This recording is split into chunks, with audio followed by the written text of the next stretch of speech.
Hi, good morning. Welcome back, students. Students, today I am going to start a new chapter of class 7th history. That is chapter number 10, 18th century new political formations. In this chapter, we will learn what happened to Mughal Empire after the death of Aurangzeb. Aurangzeb, who started to rule after the death of Shah Jahan in 1658, he was died in 1707. After death of Aurangzeb, the later Mughals, the successors of Aurangzeb, they were inefficient rulers, they were weak rulers. During their time, during the ruling time of these later Mughals, political environment, political circumstances started to decline, and the central power, Mughal central power, slowly and gradually started to decline. New independent kingdoms, new independent provinces were emerged. Zamindars, peasants, subedars, and mansabdars, who earlier used to work under the powerful central authority of the Mughals, now they started to consolidate their own power. Since they were holding all the important departments, finance department, revenue collection department, administration, military organization, all of these three important departments were controlled by the mansabdars and subedars. So, after death of Aurangzeb, the later Mughals were not capable to control their power, to keep a check on their increasing power. There are so many other causes because of that. In a very short span of time, short period of time, from 1707 till 1765, first of all, Nawabs declared themselves independent rulers, and some other Hindu kingdoms, local chiefs, zamindars, they also started to behave independently. And then after the Battle of Plassey in 1757 and the Battle of Buxar in 1764, a new outside European power, which was East India Company or the Britishers, they will came up as a new ruling power in our country. तो दोस्तों, ये जो chapter number 10 है, 18वीं शताब्दी यानी 18th century में नए तरह की जो पॉलिटिकल फॉर्मेशंस हो रही थी उस पर बेस्ड है. बेसिकली इस चैप्टर में हम लोग कवर करेंगे कि औरंगजेब की डेथ के बाद, 1707 में औरंगजेब की डेथ के बाद जो रूलर्स थे, जैसे औरंगजेब के बाद उनके बेटे मुअज्जम शासक बने, जो बहादुर शाह वन के नाम से गद्दी पर बैठे, उनको शाह आलम वन भी बोला जाता है. 1707 से 1712, फ्रॉम 1707 टू 1712 तक इन्होंने रूल किया, बहुत शॉर्ट टाइम के लिए. इस समय इनके दरबार में, इस समय इनके कोर्ट में जो इनके नोबल्स हुआ करते थे वो अब किंग मेकर बन गए. तो इन राजाओं, ये राजा जो है कठपुतली राजा थे. They were just puppet rulers and they were being operated by the nobles in the court. और ये कोर्ट के अंदर जो एक राजनीतिक, जो दो फैक्शंस में डिवीजन, बहुत सारे फैक्शंस थे. दो इंपॉर्टेंट तुरानी और ईरानियों का जो फैक्शन था, ये नोबल्स अपने पॉलिटिकल टेम्पटेशंस के लिए या अपने अपने हिसाब से इन राजाओं को बदलते रहते थे।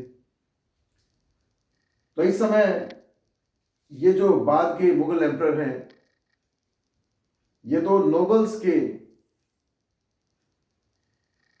नोबल्स की इच्छा के हिसाब से बदलते रहे।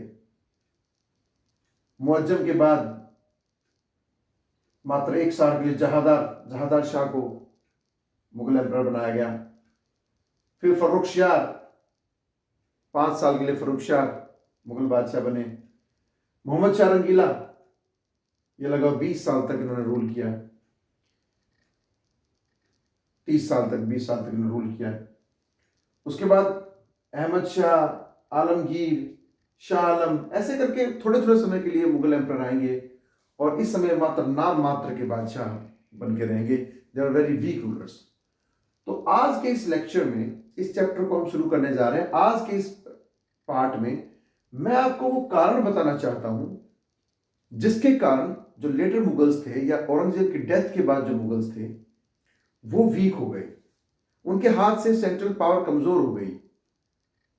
दिल्ली और आगरा की जो सेंट्रल अथॉरिटी थी, दूर दराज के जो इनके अंडर में जो सूबेदार और जो किसी जमाने में जो ऑफिसर्स और मनसदाब इनके अंदर में कंट्रोल इनके अंदर में काम किया करते थे, अब वो अपनी पावर को कंसोलिडेट करके इंडिपेंडेंट हो गए। तो देखते हैं what were the causes of decline Mughal power after death of Aurangzeb. Number 1, Aurangzeb had depleted the military and financial resources by fighting long wars. Aurangzeb ने अपने समय में बहुत सारी लड़ाइयां लड़ी। डेक्कन में वो हमेशा अपनी आर्मी भेजता रहा, वहीं उलझा रहा और लगातार लड़ाइयों से मिलिट्री और फाइनेंशियल रिसोर्सेज डिप्लीट हो गए। इनएफिशिएंट लेटर मुगल्स, जो बाद के शासक हैं, वो बहुत कमजोर थे, इनएफिशिएंट थे, and they were incapable to keep a check on the increasing power of the mansabdars and subedars. क्योंकि मनसबदार और सूबेदार ही थे जो कि दूर दराज के इलाकों से टैक्स कलेक्शन करने का काम करते थे, रेवेन्यूज को कंट्रोल करते थे, पूरा प्रशासन संभालते थे और मिलिट्री को मेंटेन करके रखते थे। तीनों ही इंपॉर्टेंट डिपार्टमेंट्स को मनसबदार और सूबेदार संभालते थे। जब तीनों डिपार्टमेंट उनके अंडर में हैं, तो फिर जैसे उनको मौका मिला, उन्होंने उस सारी पावर को कंसोलिडेट कर लिया और मुगल्स को साइड कर दिया। ये इनएफिशिएंट जो लेटर मुगल्स थे वो उनको कंट्रोल नहीं कर पाए। इसके अलावा घटती हुई मुगलों की ताकत का फायदा जमींदारों ने भी उठाया और किसानों ने भी उठाया। जब मनसबदार सूबेदार छोटे किसानों को, जमींदारों को इंक्रीज टैक्सेस से परेशान करते थे, तो अब इन्होंने भी बहुत सारे अपराइजिंग की, बहुत सारे रिवेलेंस किए। जैसे जाटों का रिवेलन हुआ, मराठों का रिवेलन हुआ, सिखों का रिवेलन हुआ, कोहलीज का रिवेलन हुआ, अहोम्स का रिवेलन हुआ। तो ऐसे बहुत सारे अलग अलग क्षेत्रों में अपराइजिंग्स होने लगी और इन अपराइजिंग्स को सप्रेस करने के लिए बहुत सारी फंडिंग करनी पड़ती थी, मिलिट्री बेस्ड एक्सपेंडिचर करना पड़ता था। इसने भी जो मुगलिय केंद्रीय सत्ता थी उसको कमजोर बना दिया, सेंट्रल पावर को कमजोर बना दिया। एक तरफ तो इंटरनल पॉलिटिक्स में इतनी इंस्टेबिलिटी थी, सब जगह अपराइजिंग हो रही है, सूबेदार मनसबदार भी अपनी पावर को कंट्रोल कर रहे हैं, कंसोलिडेट कर रहे हैं, मुगलों की फाइनेंस रिसोर्सेज ऑलरेडी डिक्लाइन हो चुके हैं, डिप्लीट हो चुके हैं, ऊपर से विदेशी हमले भी हो गए। 1739 में नादिर शाह ने हमला किया मोहम्मद शाह के टाइम पे। मोहम्मद शाह रंगीला 1709 to 1748, इस समय मोहम्मद शाह रंगीला का रूल है। मोहम्मद शाह रंगीला के टाइम पर नादिर शाह ने भारत पर हमला किया, जो कि ईरान का शासक था, और वो यहाँ से शाहजहां के टाइम से जो पिकॉक थ्रोन था और जो डायमंड था, कोहिनूर हीरा, वो भी लूट के ले गया। And he plundered Delhi and near by area, he plundered and he looted 1000 crores of rupees per year। तो वैसे ही फाइनेंशियल डिप्रेशन हो रखा था। नादिर शाह के हमले ने और ज़्यादा इस केंद्र सत्ता को कमज़ोर बना दिया और काफ़ी लूट का माल नादिर शाह हिंदुस्तान से लेके गया। followed by Nadir Shah attack. A series of plundering raids were also done by Afghan ruler Ahmad Shah Abdali. इसके बाद फिर एक दूसरा लगातार 5 बार भारत पर हमला किया अफगानिस्तान के रूलर अहमद शाह दुरानी ने। अहमद शाह दुरानी या अहमद शाह अब्दाली 5 बार 1748 से 1761 के बीच 5 बार भारत पर हमला हुआ, और जो उसका लास्ट जो यहाँ पे अटैक हुआ 1761 में, वो हुआ था पानीपत में, जिसे हम कहते हैं थर्ड बैटल ऑफ पानीपत। ये थर्ड बैटल ऑफ पानीपत जब हुई, उस समय मुगलों के पास इतनी भी ताकत नहीं थी कि वो अहमद शाह अब्दाली का मुकाबला कर सकते, इसलिए 1761 की जो तीसरी लड़ाई थी उसके लिए मराठों को बुलाया गया। सदाशिवराव भाऊ के लीडरशिप में मराठे दिल्ली आए, दिल्ली को बचाने के लिए, इंडिया को बचाने के लिए अहमद शाह अब्दाली के हमलों से, परंतु मराठों की हार हुई। उसके कारणों को हम बाद में स्टडी करेंगे, क्या कारण थे जो मराठों की हार हुई और अहमद शाह अब्दाली जीत गया। उसके पीछे बहुत सारे कारण हैं, वो हम फिर कभी डिस्कस करेंगे। तो ये आउटसाइड इन्वेजन के साथ साथ the empire further weakened by the competition among the different group of nobles in the Mughal court. मुगलों का जो दरबार था उसमें भी लोग गुटों में बंट गए।